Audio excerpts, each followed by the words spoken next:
ఓం శ్రీ గురుభ్యో నమః. హరి ఓం. ఓం శరదిందు సమాకారే పరబ్రహ్మస్వరూపిణే వాసరాపీఠ నిలయే సరస్వతీ నమోస్తుతే. శ్రీ మహాసరస్వత్యై నమః. ఓం అరుణాం కరుణాతరంగితాక్షీం ధృతపాశాంకుశపుష్పబాణచాపాం అనిమాధిభిరావృతాం మయూఖైః అహమిత్యేవ విభావయే భవానీ. శ్రీ భవానీ దేవ్యై నమః. ఓం జ్ఞానానందమయం దేవం నిర్మలస్ఫటికాకృతిం ఆధారం సర్వవిద్యానాం శ్రీ హయగ్రీవముపాస్మహే. శ్రీ హయగ్రీవానుగ్రహ సిద్ధిరస్తు. వీక్షించేటటువంటి ప్రేక్షకులందరికీ కూడా ఆ భగవత్ ప్రసాదం కలగాలని, నవగ్రహాల యొక్క అనుకూలతతో అందరూ కూడా నిత్యము సుఖ సంతోషాదులతో విరజిల్లాలని ఆశీర్వదిస్తూ, మరి ఈ ఆగస్టు నెల మొత్తం కూడా శ్రావణ మాసం, అంటే దాదాపుగా ఆగస్టు 24వ తేదీ వరకు కూడా శ్రావణ మాసంతో ప్రతి ఇంట్లో కూడా లక్ష్మీదేవి తాండవమాడుతూ విరాజిల్లుతూ ఉంటుంది. అంటే దైవ పూజార్థమై మనం అమ్మవారికి ఎంతైతే ఖర్చు పెడతామో అంతకంత కొన్ని లక్షల రెట్లు అమ్మవారు మనకిస్తుందని శాస్త్రవచనం. ముఖ్యంగా ఈ శ్రావణ మాసంలో స్త్రీలందరూ చేసుకునేటటువంటి వరలక్ష్మి వ్రతము, అట్లాగే శ్రావణ శుక్రవారాలు, శ్రావణ పౌర్ణమి రాఖీ బంధనం, ఇవన్నీ కూడా విశేషమైనటువంటి లక్ష్మీ ప్రసాదాలని ప్రసాదిస్తూ ఉంటాయి. ఫలితాలు చాలా అమోఘంగా ఉంటాయి. అయితే మరి ఈ శ్రావణ మాసంలో అంతరిక్షంలో కొన్ని గ్రహాలు మార్పులు చేర్పులతో కొన్ని రాశుల వారికి ఏ విధంగా ఆ గ్రహాల యొక్క అమరిక వలన శుభాలు జరుగుతాయి, ఇబ్బందులు కలుగుతాయనేది మనం తెలుసుకోవాల్సిన అవసరం తప్పనిసరిగా ఉంది. ముఖ్యంగా ఈ శ్రావణ మాసంలో మరి ఆగస్టు 17వ తేదీన రవి కర్కాటక రాశిలోంచి సొంత రాశి అయినటువంటి సింహరాశిలోకి సంచారం ప్రారంభం చేస్తాడు. ఆ తదుపరి ఆగస్టు 11 తర్వాత దాదాపుగా కర్కాటక రాశిలో ఉన్నటువంటి బుధుడు మరి రుజుమార్గంలో ఇప్పటి వరకు ఆయన వక్రిస్తూ ఉన్నాడు. అంటే ఆగస్టు 11వ తేదీ వరకు కూడా బుధుడు దాదాపుగా 24 రోజులు వక్రించి 11వ తేదీ నుండి 29వ తేదీ వరకు కూడా కర్కాటక రాశిలో తన యొక్క రుజుమార్గంలో డైరెక్ట్ మోషన్లో చక్కగా తన యొక్క వీక్షణలతో ఎన్నో వ్యాపార రకాలైనటువంటి ఫలితాలను ప్రసాదిస్తున్నాడు. ఆ తదుపరి కుజుడు ఆల్రెడీ మనకి ఆయన కన్యారాశిలోకి వచ్చేసాడు. ఆయన దాదాపు సెప్టెంబర్ వరకు కూడా ఉంటాడు, 15 వరకు కూడా. ఆ తదుపరి చంద్రుడు 2.5 రోజులకు ఒకసారి ప్రతి రాశిని కూడా సంచరిస్తూ తన యొక్క ప్రభావాలని మనసు మీద ప్రభావితం చేస్తూ ఉంటాడు. గురుడు ఆయన మిథున రాశిలో ఉన్నాడు. దాదాపుగా ఆయన అక్టోబర్ వరకు కూడా అక్కడే సంచరిస్తూ ఉంటాడు, పెద్ద గ్రహం కాబట్టి. ఆ తదుపరి శుక్రగ్రహం. ఈ శుక్రగ్రహం గురుడితో కలిసి దాదాపుగా ఆగస్టు 20వ తేదీ వరకు సంచరించి మిథున రాశిలో 21వ తేదీ నుండి సెప్టెంబర్ 15 వరకు కూడా కర్కాటక రాశిలోకి ప్రవేశిస్తాడు ఈ శుక్రుడు. కాబట్టి ఆయన యొక్క సంచార ఫలితాలు విధిగా తెలుసుకోవాల్సిన అవసరం ఉంది. ఆ తదుపరి శని మహానుభావుడు వక్రించి ఉన్నాడు. మీనరాశిలో వక్రించి తన యొక్క ప్రభావాలని ఆల్రెడీ మనకి చూపిస్తూనే ఉన్నాడు. సునామీలు కావచ్చు, ప్రమాదాలు కావచ్చు, ఇబ్బందులు కావచ్చు, చూపిస్తూనే ఉన్నాడు. ఆ తదుపరి రాహువు చక్కగా కుంభరాశిలో ఉన్నాడు. కేతువు సింహరాశిలో ఉన్నాడు. కాబట్టి భవిష్యత్తులో ఈ ఆగస్టు 17వ తేదీ తర్వాత నుంచి రవి మరియు బుధుడు వీరిద్దరూ కూడా సింహరాశిలో కలవటం ద్వారా బుధాదిత్య యోగం అనేటటువంటిది అంతరిక్షంలో ఏర్పడుతోంది. అయితే కేతువు అనేటటువంటి ఒక దుష్టుడు ఈ రవి బుధులకి సంకటంగా మారుతాడు. దానివలన ఎన్నో రకాల మార్పులు చేర్పులు ఈ బుధాదిత్య యోగం కలగాల్సిన వాళ్ళకి మారిపోతూ ఉంటాయి. అట్లాగే ముఖ్యంగా ఆగస్టు 12వ తేదీన శ్రావణ మంగళవారం సంకష్టహర చతుర్థి మనకి విశేషమైనటువంటి రోజు. అట్లాగే ఆగస్టు 9వ తారీఖున శ్రావణ పూర్ణిమ. అట్లాగే అదే రోజు మరి స్త్రీలకి అన్న తమ్ముళ్ళకి రాఖీ పౌర్ణిమ, రాఖీ కట్టేటటువంటి ఆచారం, దాని వలన వారి యొక్క ప్రేమానురాగాలు చూపించటం. అదే రోజున జంఝాల పౌర్ణిమ, అంటే కొంతమంది ఉపనయనం అయినటువంటి వారు ఈ జంఝాలని మార్చుకోవటం, హోమాదుల్ని చేసుకోవటం పరిపాటి. అదే రోజు గాయత్రి జయంతి. కాబట్టి గాయత్రీ దేవి ధ్యానం శ్రావణ పౌర్ణమి రోజున ప్రతి ఒక్కళ్ళు ఆచరించాలి. అట్లాగే ఆగస్టు 8వ తేదీన వరలక్ష్మి వ్రతము. ఇది 3వ వారం, పౌర్ణమికి ముందు వచ్చేటటువంటి 3వ వారం అయింది. కాబట్టి ఈ రోజున స్త్రీలందరూ కూడా వరలక్ష్మి వ్రతాన్ని ఆచరించుకొని చక్కగా భోగభాగ్యాలతో తొలతూగేటటువంటి రోజు ఈ యొక్క ఆగస్టు 8వ తేదీ, శని సంఖ్య కూడా. అట్లాగే మనకి ఆగస్టు 16వ తేదీన భగవద్గీతకి మరి సాక్షాత్తు ఆ యొక్క కృష్ణుడి యొక్క అష్టమి, మరి ఆ శ్రీకృష్ణ పరమాత్ముడి యొక్క పండగని అందరం కూడా హరే రామ హరే కృష్ణ కృష్ణ కృష్ణ హరే హరే అనేటటువంటి నామాన్ని ఆ రోజంతా కూడా నామస్మరణ చేస్తూ ప్రతి ఒక్కరూ భగవద్గీత ఏదో ఒక అధ్యాయాన్ని కానీ, ఒక శ్లోకాన్ని చదివి దానికి తాత్పర్య అర్థాన్ని కానీ ఆ రోజు కంపల్సరీ చదవండి. పండగే, కానీ ఇది కూడా చదవటం వలన ఆయన యొక్క సాక్షాత్కారం లభిస్తుంది చదివిన వాళ్ళకి. ముఖ్యంగా ఆగస్టు 21వ తేదీన, దాని తర్వాత మాస శివరాత్రి వస్తోంది, గురువారం అయింది. ఆ గురువారం రోజునే పుష్యమి నక్షత్రం రావటం ద్వారా ఇది గురు పుష్య యోగం అనేటటువంటిది కలుగుతోంది. దాని యొక్క విశిష్టత తర్వాత తెలుసుకోవచ్చు. ముఖ్యంగా ఆగస్టు 23వ తేదీన శ్రావణ మాసంలో బహుళ అమావాస్య శనివారం రావటం, అది కూడా పితృదేవతలకి మఖానక్షత్రం, దీనికి అధిపతి మఖానక్షత్రానికి అధిపతి పితృదేవతలు. మరి శనివారము అమావాస్య కలిసి రావడం చాలా విశేషమైనటువంటి యోగము. కాబట్టి ఈ రోజున, అంటే యోగం అంటే అమావాస్య ఇబ్బంది కదండి, శని వలన సమస్యలు ఉంటాయి కాదనట్లేదు. కానీ ఆ రోజున ఎవరైతే ముఖ్యంగా ఏలినాటి శని ప్రభావం జరిగేటటువంటి వారు, అష్టమ శని అర్ధాష్టమ శని జరిగేటటువంటి వారు, కంటక వేధాశనులు, శని మహర్దశ అంతర్దశ విదశలు జరిగేవారు, అంటే శనిగ్రహ ప్రభావానికి లోనైనటువంటి వారు ఎవరైతే ఉంటారో, ఎవరికైతే కార్యాలు ఆటంకాలు కలగటం, పునర్భూ దోషాల వలన ఏ కార్యక్రమమైనా 1-4 సార్లు వాయిదాలు పడటం, అది ఏ విషయమైనా, వివాహం కావచ్చు, సంతానం కావచ్చు, ఆర్థికపరమైనవి కావచ్చు, ఉద్యోగాదులు కావచ్చు, ఒక రాశికి ఎన్నో సమస్యలు ఉన్నాయి. కాబట్టి వీటన్నిటికీ చెక్ పెట్టేటటువంటి రోజు శ్రావణ బహుళ అమావాస్య, శ్రావణ మాసం రోజున ఆగస్టు 23వ తేదీన చాలా విశేషమైనటువంటి రోజు.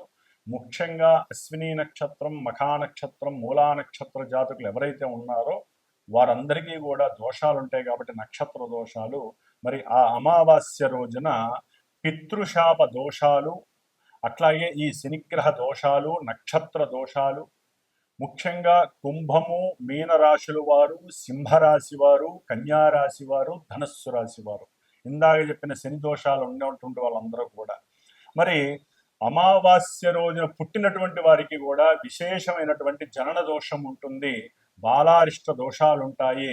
కాబట్టి వీరందరికీ కూడా కంపల్సరీ శివాలయానికి వెళ్ళి నవగ్రహాలయంలో శని ముందు 19 ఒత్తులు వేసి నువ్వుల నూనెతో దీపారాధన చేసి 19 ప్రదక్షిణాలు చేసి స్వామివారి స్తోత్రం నీలాంజన సమాభాసం రవిపుత్రం యమాగ్రజం ఛాయా మార్తాండ సంభూతం తం నమామి శనేశ్వరం అనే మంత్రాన్ని 19 సార్లు చక్కగా చదువుకొని ఆ రోజున శివాలయంలో రుద్రాభిషేకము నువ్వుల నూనెతో కనుక చేయిస్తే సర్వ దోషాలు సమస్త దోషాలు కూడా పారద్రోలిపోతాయి. కాబట్టి విశేషమైన రోజు ఉజ్జయిని మహాకాళేశ్వరుడు యొక్క క్షేత్రంలో ఈ శనివారం అమావాస్య వచ్చినప్పుడు విశేషమైనగా జనం ఉంటారు, విశేషమైన అభిషేకం జరుగుతుంది, చాలా బాగుంటుంది.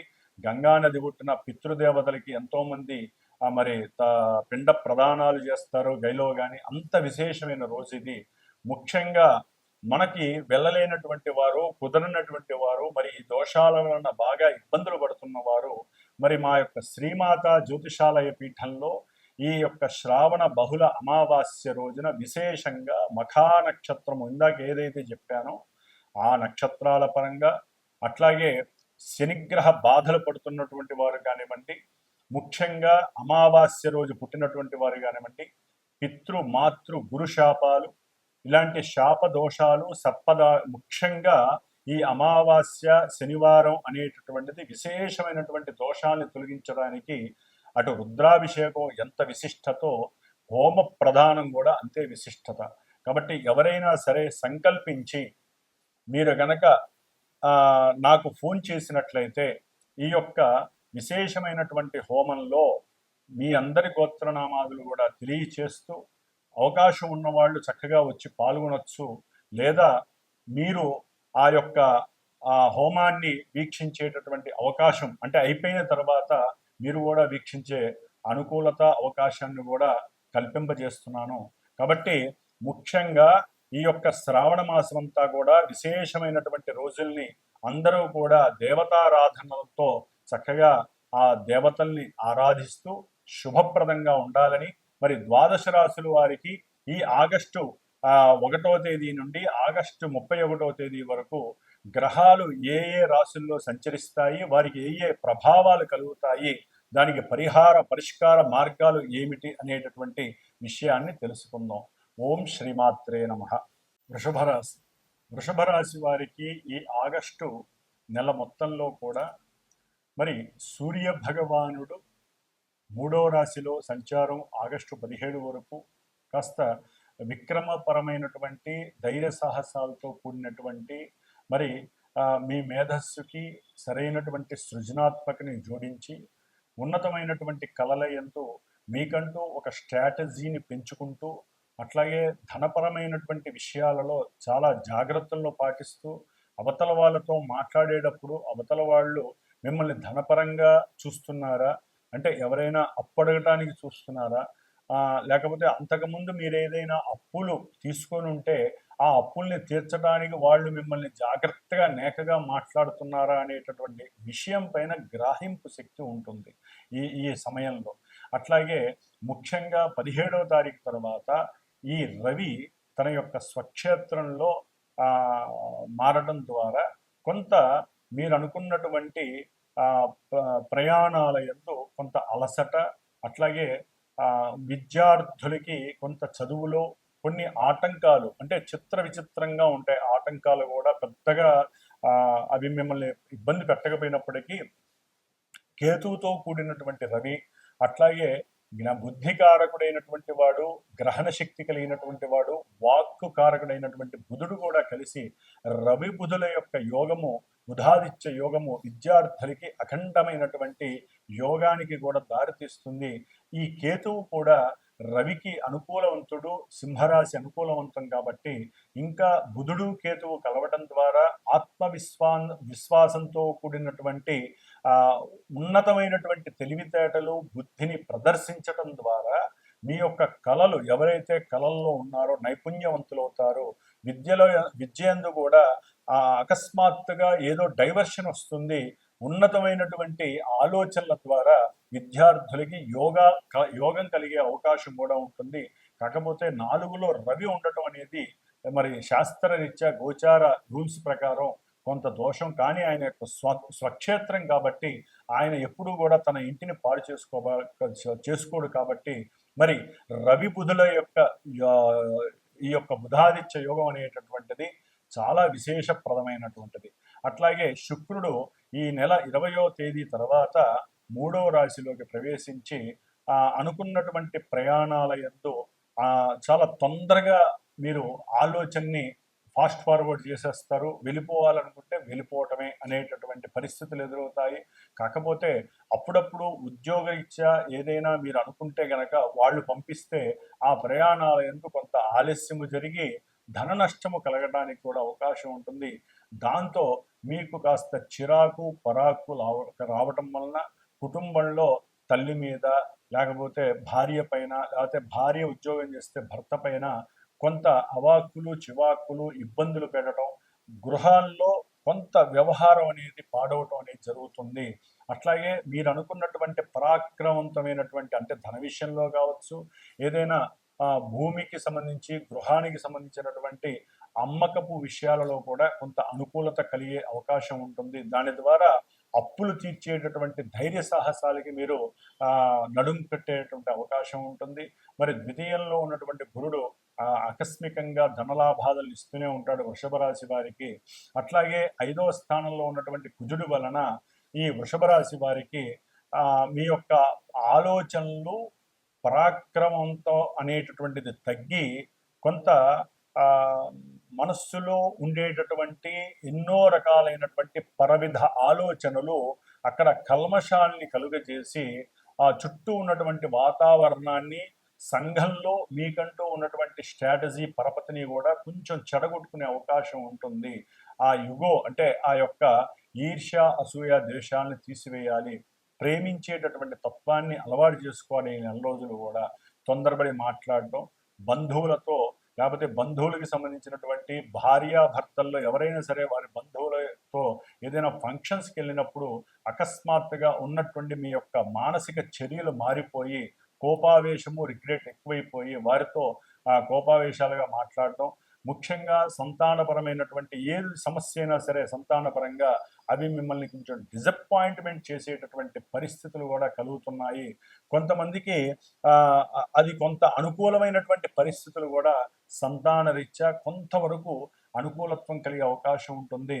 లేదా మీరు మా సంతానపరంగా ఈ విధంగా మేము చెయ్యాలి అనుకున్నప్పుడు శని యొక్క వీక్షణ వలన కొంచెం ఆలస్యమయ్యే అవకాశం ఉంటుంది.